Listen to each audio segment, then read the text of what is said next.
Nagluto ako ng pork binagoongan. Ito ang isa sa paborito ng aking mister. Ganito ko po siya iniluto.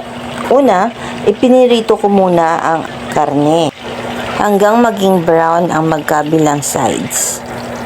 Pagkatapos, ipinirito ko na rin po ang talong. Okay, start na tayo. Mag-isa ng sibuyas bawang. Pagkatapos, ilagay ang kamatis. Ginigisa ko po talaga mabuti ang kamatis. Ayan.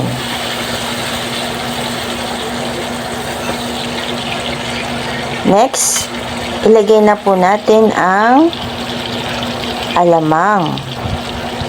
Ganon din po, igigisa mabuti ang alamang.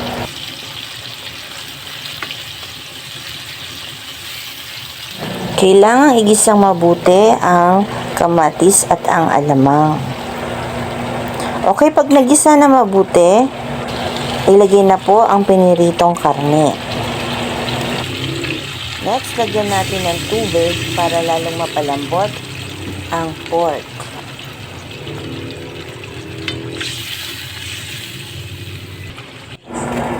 Ayan, malambot na ang ating pork meat.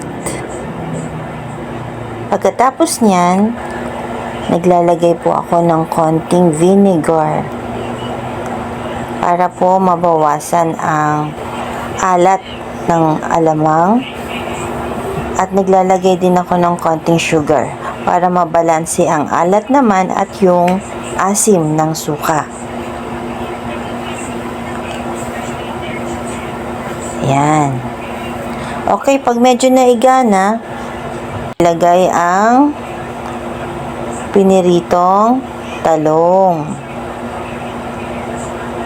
At huwag din palang kalimutan, nilagyan ko na yan ng paminta. Tinimplahan ko na rin po yan ng powdered seasoning. Pero konti lang dahil medyo maalat na nga po yung alamang.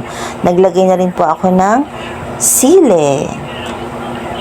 At ayan na, konting pakulo lang yan at ready to serve na.